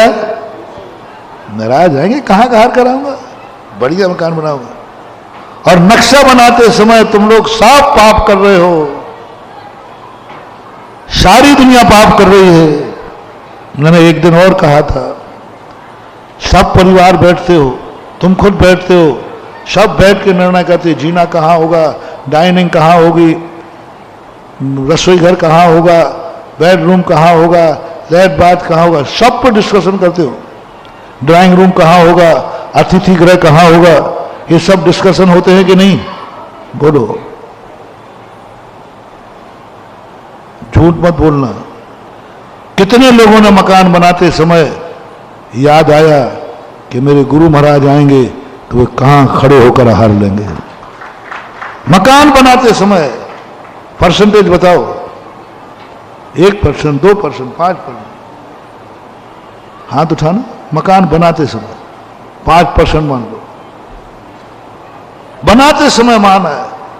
और तुम्हारी ये महिलाएं भी दुनिया भर की बातें करेंगी, नहीं रसोई घर ऐसा होना चाहिए, वैसा होना चाहिए, ये होना चाहिए, वो होना चाहिए। आजकल तुम अपनी मर्जी से मकान नहीं बना सकते, गृह मंत्री है। हाँ, लोग कहते हैं महाराज जी मकान में अपनी इच्छा से नहीं, इनसे पूछना पड़ेगा। महिलाओं के ओके है तो मकान बनेगा, नहीं तो ये महिलाएं भी, ये देवियां जिनके वन पर धर्म टिका था, कभी ये नहीं कहते अपने पिता से, कभी ये नहीं कहते पति से सब ठीक है, पहले ये बताओ मेरे गुरु महाराज आएंगे तो उनका आहार कहां होगा, वो कमरा बताओ, वहां उजेला है कि नहीं, रसोई बन गई बहुत बढ़िया बढ़िया, फर्नीचर पैक बन गया, क्या बिना लाइट के भोजन बन पाएगा? महाराज आएंगे तब भी लाइट में भोजन बनाऊंगा क्या? रसोई ऐसी हो कभी जिंदगी में एक बार भी महाराज आए तो उस रसोई पे हम चौके का भोजन बना सकें। जिंदगी में एक बार कभी महाराज आए, कई लोग इसलिए चौके नहीं लगा पाते हैं, उनके पास फ्लैट में फर्नीचर फिक्स है, सब कुछ फिक्स कर दिया, भावना है, क्यों नहीं आया? फर्नीचर फिक्स नहीं किया जाएगा।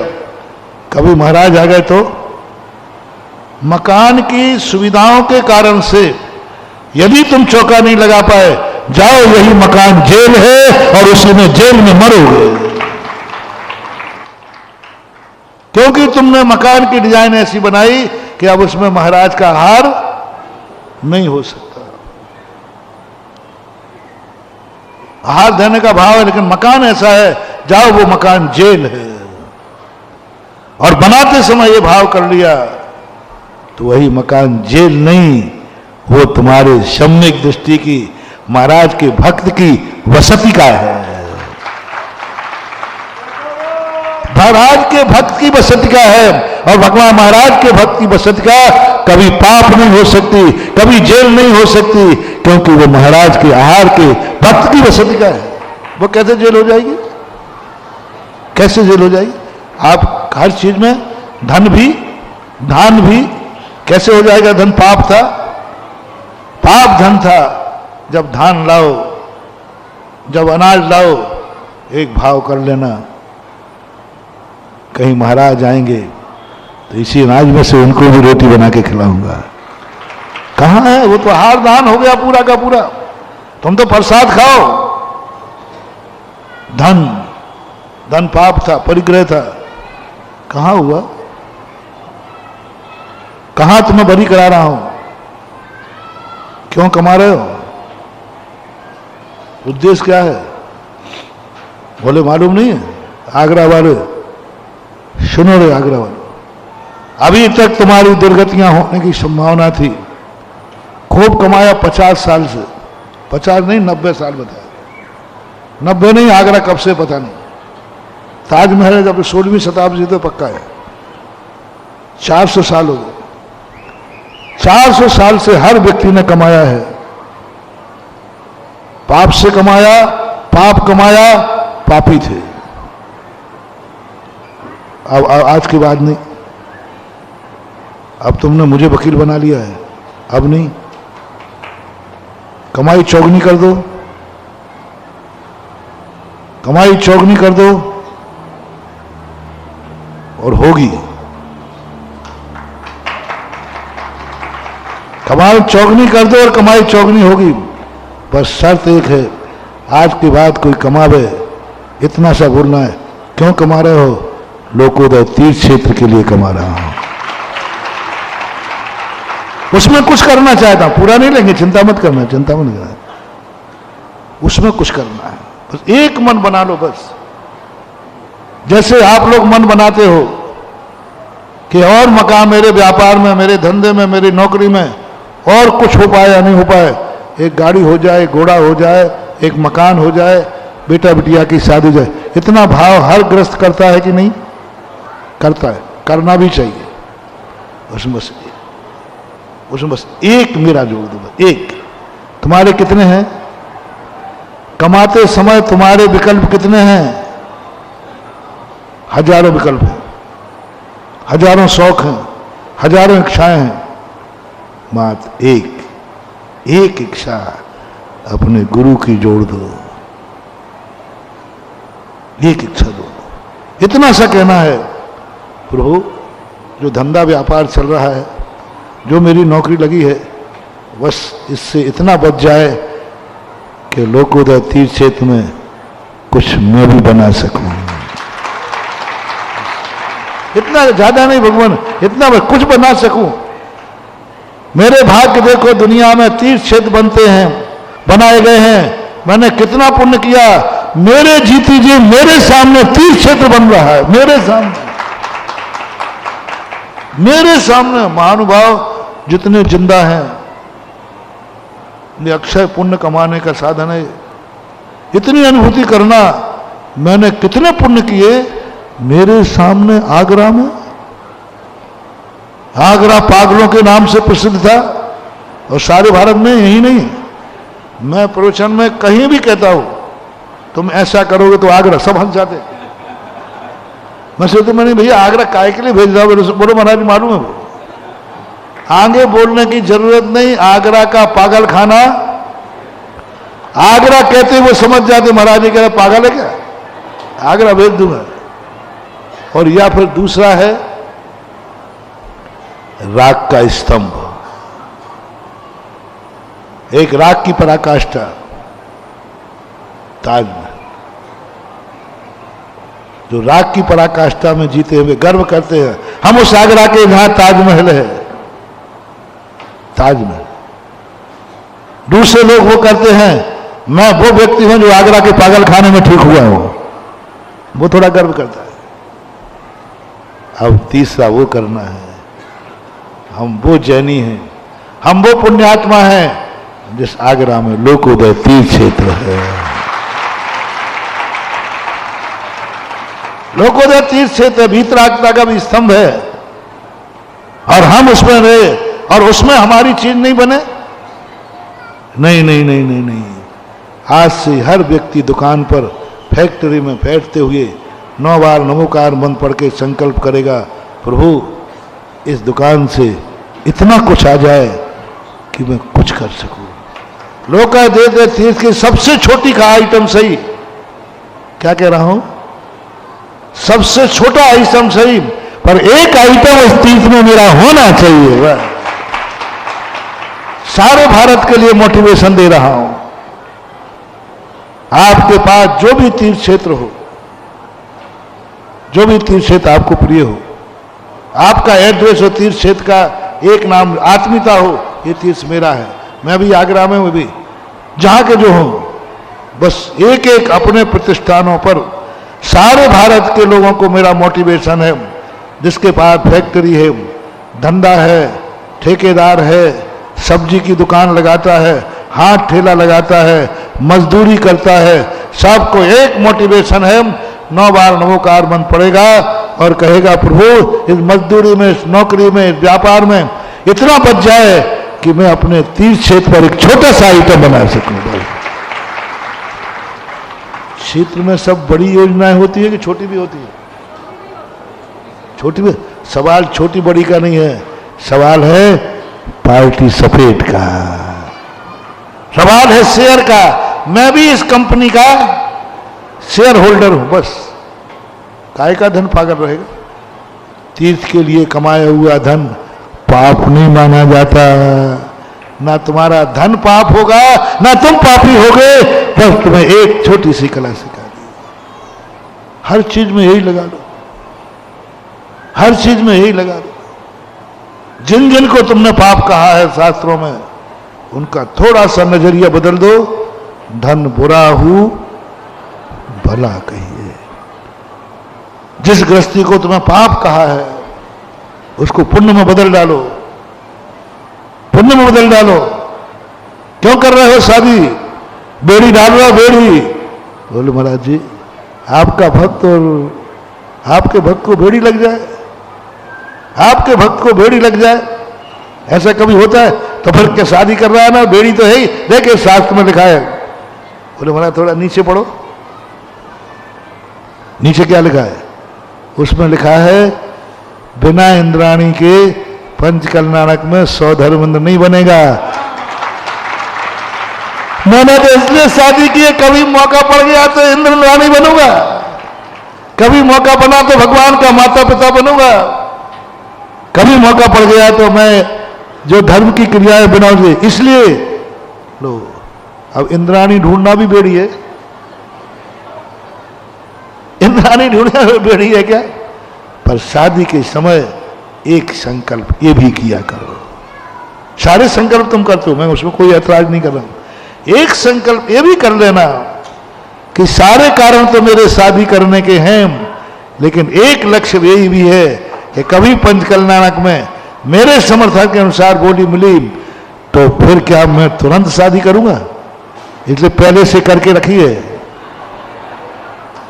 पहले से करके रखिए कि मौका पड़ा तो तुरंत बॉडी लेके इंद्राणी बना लूंगा और मैं इंद्र बन जाऊंगा और भगवान का महामस्तकाभिषेक करूंगा मेरू के ऊपर। कहां रही बेड़ी है, कहां रही बेड़ी? संकल्प हो गया ना इंद्राणी का, संकल्प हो गया भगवान का मेरू पर्वत पर पंचकल्याण करने का, महामस्तकाभिषेक करने का। संकल्प बदलना है, समय आपका हो गया। इतना गजब स्नान गृह में, मैंने एक दिन कहा था, स्नान गृह में पुण्य का बंद, स्नान गृह बस इतना ही करना है। क्यों नहा रहे हो? देखो नहाने में पाप है, बहुत जीव मरते हैं। बोले महाराज जी नहीं बहाऊंगा, लेकिन आपको हार तो दूंगा, आप बिना नहाए ले लो तो ठीक है, मैं अभिषेक तो करूंगा, बिना नहाए कर लो तो। अब बोलो काय के लिए नहा रहे हो? बोलो ना, अभिषेक के लिए नहाओ ना। कौन कहता है कि नहाना पाप है? कौन कहता है नहाना पाप है? अभिषेक के लिए नहा रहा हो, फिर अभिषेक के नहाने के बाद धूल डालोगे क्या? धनवाना है। तो ये कला जो जैन दर्शन की है, पाप को पुण्य में बदलने का, ये तीर्थ क्षेत्र नहीं बन रहा है भगवान का, ये पापियों को पुण्यात्मा बनाने की फैक्ट्री खुल रही है। लोग समझते हैं भगवान का तीर्थ बन रहा है, इतने तीर्थ तो हैं, मैं तीर्थ बनाता ही नहीं हूं। मैंने पहले ही कहा था, मैं तीर्थ बनाता नहीं, भगवान का नहीं बनाता, कोई नहीं। मैं तो अपने पाप भक्तों के पापों को पुण्य में परिवर्तन करने की फैक्ट्री खोलता हूं। यहां पाप पुण्य में बदल जाता है, और पाप में पुण्य में बदलना कितनी भी फैक्ट्री खुल सकती है। समय हो गया, महावीर भगवान।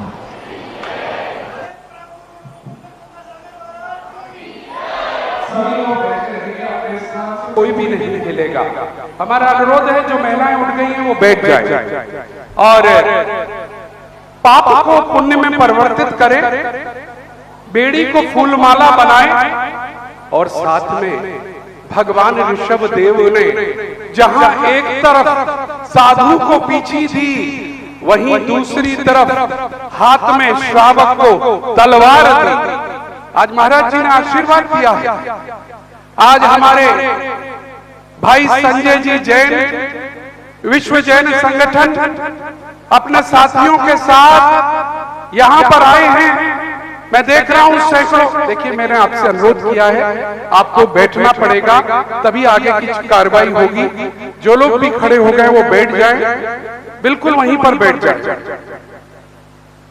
और वहां भी कोई हलन चलन ना करें, सभा भी चल रही है। संजय जी ने एक संकल्प लिया है पूरे भारत की ओर से, और वो संकल्प है तीर्थ बचाओ, धर्म बचाओ। मित्रों, एक बहुत अच्छी बात ध्यान पड़ती है संजय जी को देखकर। हमारे कॉलेज के एक प्रोफेसर थे, हमसे उन्होंने पूछा, लीडर किसे मानते हो? हमने कहा, जो अच्छा बोल सके, जो अच्छा प्रभावशाली आगे बढ़ सके। बोले नहीं, लीडर कौन होता है मैं दिखाता हूं, आओ। चौराहे पर ले गए, चौराहे पर जाम लगा हुआ था, सब एक दूसरे को कोस रहे थे। उसने जाम लगाया, इसने जाम लगाया, एक अदद व्यक्ति उसमें से बाहर निकला और उसने उस जाम को नियंत्रण करके सारा ट्रैफिक चालू कर दिया। हमारे प्रोफेसर साहब बोले ये है लीडर, इसे ना नाम चाहिए था, लेकिन जब समय पर मांग आई कि आज काम करना है तो ये उपस्थित हो गया और अपना काम करके कहीं चला गया। जरा जोरदार तालियों के साथ स्वागत करेंगे विश्व जैन संगठन के राष्ट्रीय अध्यक्ष श्री संजय जी जैन यहाँ पर आए। और मैं अनुरोध करूंगा हमारी कमेटी के आदरणीय कार्याध्यक्ष श्री पन्नालाल जी बेनाड़ा साहब, श्री अनंत जैन जी, दिलीप जैन जी आइएगा यहाँ पर, इनका स्वागत करेंगे जोरदार तालियों के साथ में। तालियों में कुछ मजा नहीं आ रहा, आज तो दिल्ली वाले ज्यादा हैं और दिल्ली वालों की तालियां हमें मालूम है बहुत गूंजती हैं। जरा जोरदार तालियां आपकी होनी चाहिए। संजय जी को वैसे हम बहुत पूर्व से जानते हैं, आप पुरातत्व के विषयों पर बड़ा रुझान लेते थे, पुराने मंदिरों की देखरेख इनका विषय था, परंतु जब सम्मेद शिखर का विषय आया और जब पर्यटन के लिए घोषणा कर दी गई, ऐसा प्रतीत हुआ हमारा पूरे भारत का नेतृत्व सो गया। तो उस ट्रैफिक में एक लड़का निकल कर आया और उस लड़के ने जो अकेले काम करके दिखा दिया, पूरे भारत को चौंका दिया। आदरणीय संजय जी, दो शब्द के लिए आमंत्रित करूंगा, आए और जो अपना आज आपको आशीर्वाद तो पूज्य गुरुदेव ने अपने मंगल प्रवचन में दे दिया है, लेकिन आप अपनी बात को रखें। उज्जैन गिरनार की 5वीं टॉक से पहुंच गए नेमिनाथ भगवान की, परम पूज्य मुनि श्री सागर जी मुनिराज की, समस्त संघ की। बंधुओं, पुरातत्व की बात करूंगा जैसे भी पूज्य मुनि श्री ने आग्रह की बात की। मेरे पास ऐसे प्रमाण है, वर्ष 1006 में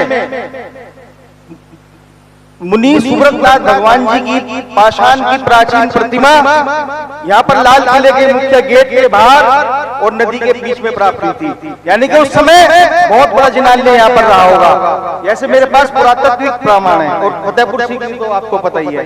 बंधुओं, जैसे कि श्री सम्मेद शिखर के विषय में आपको पता है, तत्कालीन झारखंड सरकार द्वारा 2019 में एक गजट नोटिफिकेशन लाकर हमारे उस पर्वतराज और मधुबन को इको सेंसिटिव जोन में पर्यटन और पर्यावरण पर्यटन के लिए यहाँ से वन मंत्रालय से नॉमिनेशन करा दिया गया, गजट नोटिफिकेशन जारी करा दिया गया और वहां पर गैर धार्मिक गतिविधियों की अनुमति उसमें दी गई।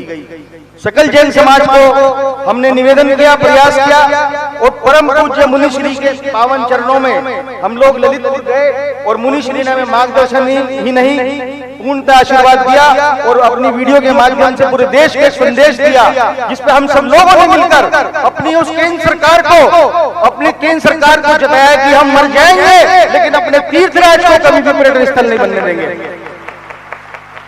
यद्यपि उसमें अभी सेक्शन 3A और 3A में सूचना जारी हो चुकी है। हमारे आमरण के बाद 5 जनवरी 2023 को ऑफिस मेमोरेंडम जारी हो चुका है। हमारी मांग है, इस मंच के माध्यम से हम केंद्र सरकार से मांग करेंगे, ऑफिस को रिजोंडम लाकर, रिजोंडम गजट नोटिफिकेशन लाकर, एक शुद्धि पत्र लाकर उस आदेश को आगे बढ़ाए। जैसे कि आपको विदित है, अभी 4 अक्टूबर को वहां पर रोक के लिए एक सूचना प्रकाशित हुई है। जब हमने उसको जानकारी प्राप्त की तो ये आज की बात नहीं है, ये 2018 में वहां से रिकमेंडेशन की गई थी। हम मर जाएंगे लेकिन उस तीर्थराज पर किसी भी कीमत पर रोक नहीं लगने देंगे। मैं पूज्य मुनि श्री के चरणों में ये अपने विश्व जैन संगठन परिवार की ओर से निवेदन करता हूँ। बंधुओं, जैसे कि आपको विदित है, गिरनार जी की 5वीं टॉक पर गत 19 वर्षों में हम वहां पर जयकारा नहीं लगा सकते, हम जय नहीं बोल सकते अपने नेमिनाथ भगवान की। हमें मारा पीटा जाता है, हमारी मरम संख्या बदल दी गई कि चला गया। अरे कहाँ चला गया? वो नेमी चरण कल भी थे, आज भी है और कल भी रहेंगे। बंधुओं, इन्हीं सब विषयों को लेकर हम लोग एक जन आंदोलन की शुरुआत करने जा रहे हैं 17 दिसंबर को दिल्ली के ऐतिहासिक रामलीला मैदान से पुणे, जहां से हमने श्री सम्मेद शिखर जी बचाओ आंदोलन की शुरुआत 11 दिसंबर को 2022 को की थी। हमारी मांग रहेगी, हम गिरनार जी के विषय में मांग करेंगे, जो हमारी शीर्ष कमेटियों की मांग है, जो हमारे समाज की मांग है। वहां पर किसी भी प्रकार का अवैध अतिक्रमण और निर्माण हटाया जाए। वहां पर पूरे पर्वतराज पर और विशेष रूप से 5वीं टॉप पर सीसीटीवी कैमरों की व्यवस्था हो 24 घंटे। पुरातत्व विभाग के अंतर्गत अगर वो टॉप रजिस्टर्ड है गुजरात एंशिएंट मॉन्यूमेंट के अंतर्गत, तो वहां पर कोई कैसे बैठ सकता है? और ये मांग मेरी नहीं है, ये मांग है 17 फरवरी 2005 को जो गुजरात हाईकोर्ट ने आदेश दिए थे, उनका अनुपालन नहीं किया जा रहा है, क्योंकि वहां की पुलिस प्रशासन और वहां का पुरातत्व विभाग उनसे मिला हुआ है। मैं इस मंच के माध्यम से गुजरात सरकार से अनुरोध करूंगा, केंद्र सरकार से अनुरोध करूंगा, उन दोषी अफसरों को सजा मिले और हमारे जैन समाज के साथ न्याय हो, क्योंकि हमारे साथ अन्याय और अत्याचार की पराकाष्ठा अब दोष हो चुकी है। हम अपनी बात को शालीनता के साथ रखेंगे। इन जन आंदोलन का उद्देश्य है अपनी बात को देश दुनिया तक पहुंचाना, अपने समाज को जगाना कि हमारे साथ किस प्रकार का अन्याय किया जा रहा है। और ये मांग आचार्य मेरू भूषण जी ने जब दिल्ली के लाल मंदिर जी में अवलोकन किया था, तो वहां पर हमारे तत्कालीन गृह मंत्री गुजरात के अमित शाह जी ने आकर आश्वस्त किया था 12 अक्टूबर 2007 को, जो आज इतने वर्ष बाद भी पूरा नहीं हो सका। मैं इस मंच के माध्यम से पूज्य मुनि श्री के श्री चरणों में अपने विश्व जैन संगठन परिवार की ओर से निवेदन करता हूं, कृपया हमारा मार्गदर्शन आशीर्वाद दें, सहयोग करें और हमें सानिध्य प्राप्त करें। हमारे बीच आज कतौली, सरदना, गुलाबवाटिका, कैलाश नगर, दिल्ली के अनेक भाग, दिल्ली एनसीआर और पश्चिम उत्तर प्रदेश से बहुत सारे बंधु आए हैं और आवश्यकता पड़ी तो हम हजारों की संख्या में आएंगे, लेकिन मुनि श्री हम आपको वकील बनाकर दिल्ली लेकर जाएंगे, क्योंकि 17 दिसंबर को देश की लोकसभा और राज्यसभा का सत्र शुरू होगा। हम अपनी बात को पुनः शिखर के आंदोलन की तरह से आपके माध्यम से रखना चाहते हैं। मुनिश्री हमें आशीर्वाद दें। देखो, आशीर्वाद तो मैंने साधु अपनी मर्यादा में संकेत में तुम्हें सब कुछ कह देता है। आज का प्रवचन आपके आंदोलन के नाम ही था। साधु की भाषा समझो, उपदेश में ही आदेश समझ लेना चाहिए। इसलिए मैंने आपको बहुत सारे हौसले बुलंद कराए। तुम्हें काटने की मनाही है, फुसकारने की, और कभी कभी काटना पड़े तो भी मनाही नहीं।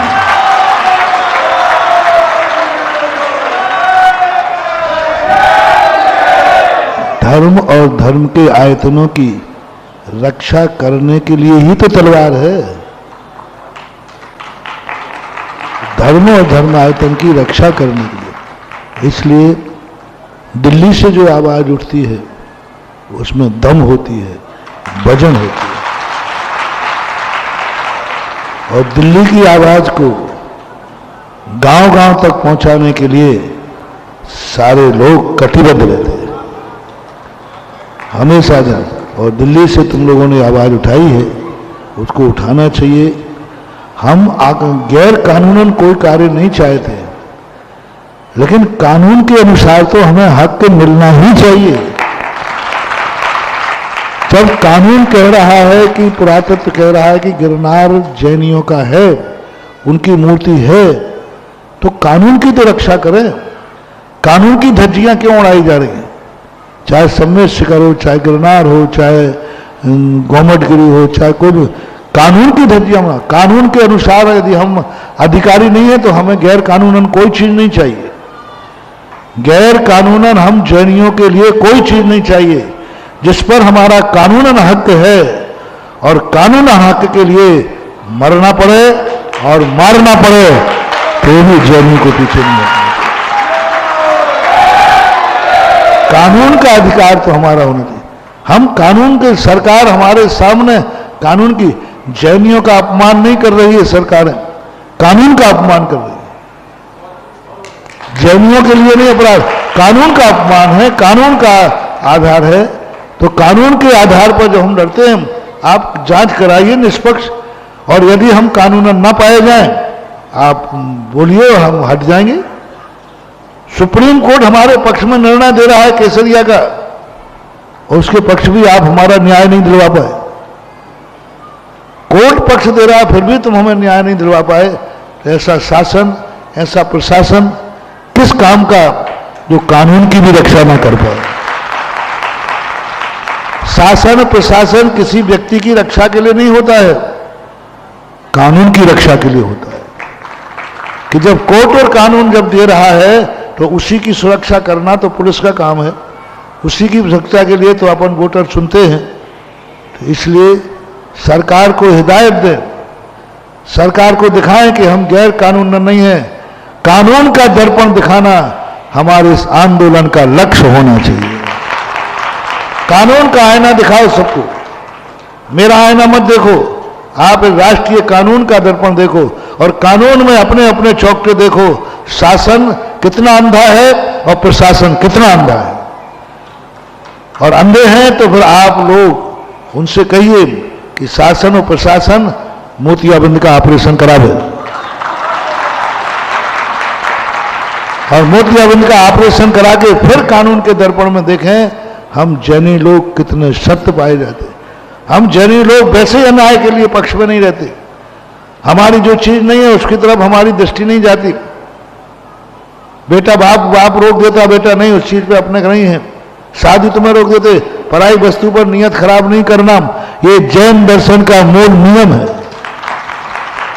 इसका अर्थ ये नहीं कि अपनी वस्तु का अपहरण होने दें, फिर भी नहीं। अपनी वस्तु के अपहरण करने पर हम वो श्री राम हैं जो लंका को भी हिला देंगे।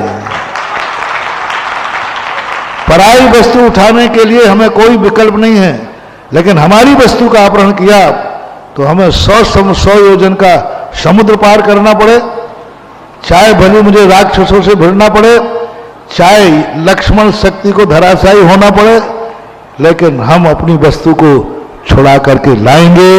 लाना चाहिए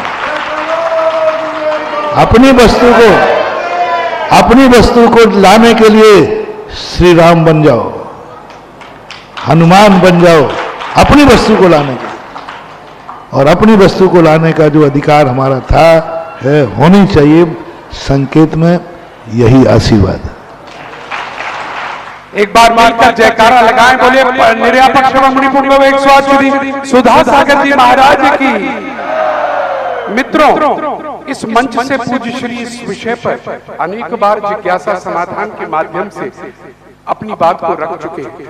बड़ी प्रसन्नता है कि उनकी आवाज दिल्ली के युवाओं के कानों तक पहुंची है। बड़ी प्रसन्नता है कि दिल्ली के माध्यम से पूरा भारत जागृत होगा। और हम अनुरोध करना चाहेंगे, आज पूरा विश्व हमें देख रहा है। ये केवल दिल्ली का आंदोलन न रह के बनकर रह जाए, ये पूरे भारत का आंदोलन बनना चाहिए। आज जो पूज्य गुरुदेव हमसे कह रहे हैं उसकी पूर्ति हमें करनी है, चाहे हमें सड़कों पर बैठना पड़े या कानूनन हक अपना किसी भी तरह मानना पड़े। पूज्य गुरुदेव ने इस संदर्भ में एक और बात कही है, और वो कही है जहां 2024 का वर्ष 2023 दीपावली के बाद भगवान महावीर के निर्वाण उत्सव के 2550 वर्ष में हम प्रवेश करेंगे, वहीं ये वर्ष गिरनार वर्ष के रूप में जाने जाना चाहिए। हर व्यक्ति को अपनी एक यात्रा, कम से कम एक यात्रा गिरनार की करनी होगी। पूरे एक वर्ष तक यात्राओं का दौर प्रारंभ हो जाना चाहिए इस दीपावली से। ये पूरे देश से पूज्य श्री का संदेशा है जो कुछ दिन पहले वो यहाँ पर दे चुके हैं।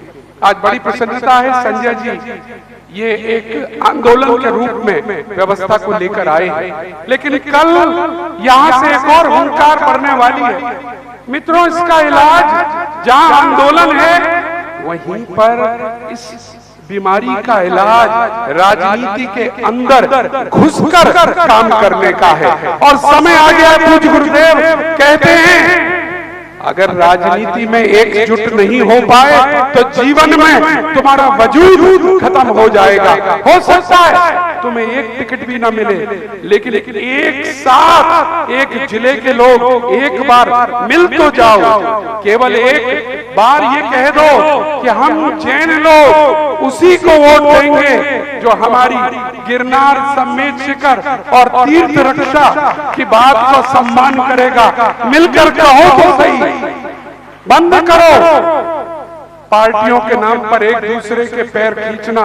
जब बात धर्म की आ जाए तो पार्टी अलग और हम सब एक हो जाएं। और ये कल मध्याह्न में आप देखेंगे, कल भारतीय जनता पार्टी, कांग्रेस, सपा और अनेक राजनीतिक पार्टियों के प्रतिनिधि और कार्यकर्ता इस मंच पर कल दोपहर को एकत्रित हो रहे पूज्य श्री के साथ में, और एक ही बात कहना चाहते हैं, आपकी पार्टी का हित अपनी अपनी जगह रहे अपनी पार्टी में, लेकिन जब भी कोई धर्म की बात होगी तो हम पार्टी हित न देखते हुए धर्म का हित देखेंगे।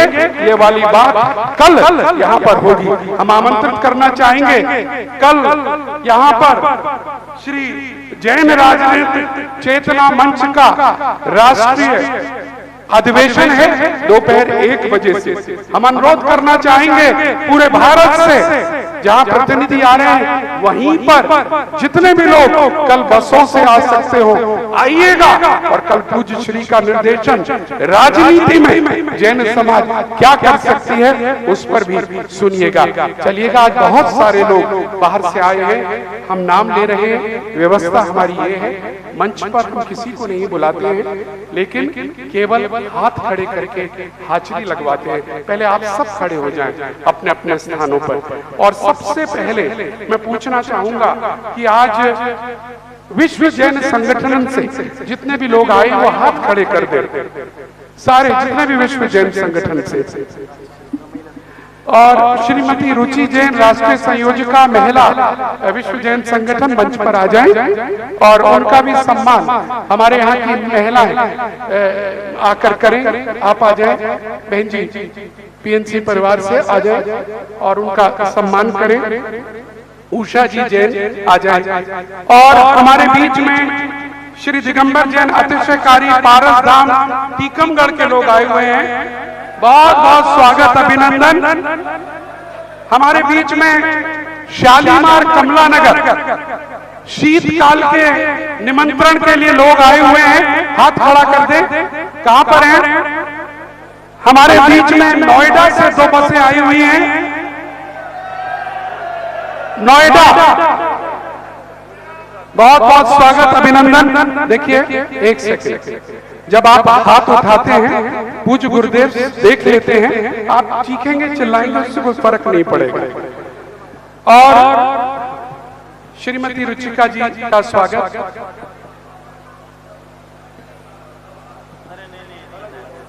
पूज्य श्री की सभा व्यवस्थित चलती है, आप यहीं पर करिए। हमारे मध्य सिरसागंज पाठशाला के बच्चे आए हुए हैं, कहाँ है वो सिरसागंज? आप बच्चे लोगों को आगे भेज दीजिए, टीचर्स नहीं, केवल बच्चों को ऊपर भेज दीजिएगा। टीचर्स नहीं, एक टीचर आएगा केवल बच्चों को लेकर, बाकी सब पीछे रहेंगे। ये पूज्य गुरुदेव प्रणम्य सागर जी की प्रयासों से वहां पर एक पाठशाला निरंतर चलती है, उन्हीं का गृह स्थान है सिरसागंज, और वहां के बच्चे आए हैं। हमारे बीच में सरदना से वीर विशाल धवल सेना आई हुई है, बहुत बहुत स्वागत और अभिनंदन। और चलिएगा अब मिलकर अपन पहले आचार्य श्री का अर्घ चढ़ाएंगे, हाथ जोड़ लें अपनी जगह से अर्घ, और उसके बाद मुनिराज का प्रारंभ करें आचार्य श्री का।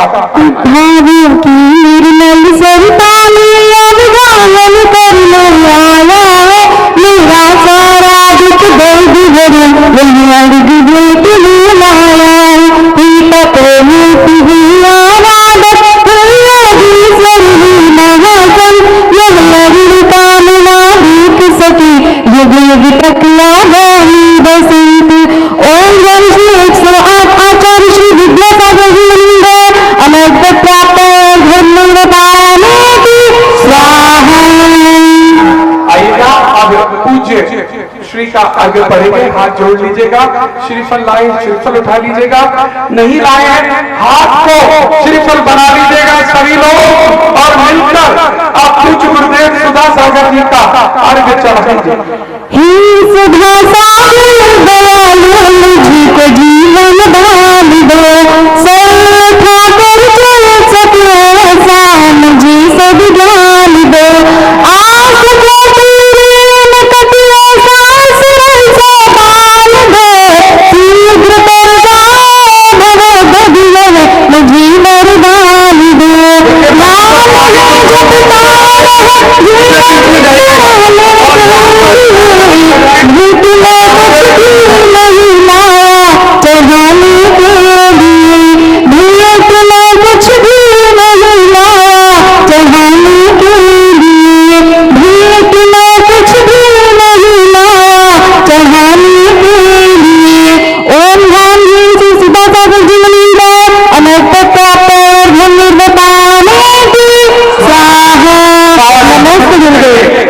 वाणी स्तुति करे। हमारे मध्य श्रीमान डीसी जैन साहब सौधर्मेंद्र कोटा, जिनके आज दान के संकल्प से पूज्य श्री की प्रवचन धारा बदल गई, वो डॉक्टर श्री डीसी जैन और उनके परिवार से हम अनुरोध करेंगे यहाँ पर आए, और आदरणीय हीरालाल जी, पन्नालाल जी, राजेश जी सेठी और हमारे अनंत जी और सभी निर्मल जी मोटिया साहब, उनका स्वागत करें, जिन्होंने कल भोजन का पुण्यार्जक बनने की स्वीकृति हमें दी है। आइएगा, आप स्वागत करिएगा। डीसी जैन साहब परिवार को लेकर के ज्ञान तो शोभानी मस्तक धरी सदा देते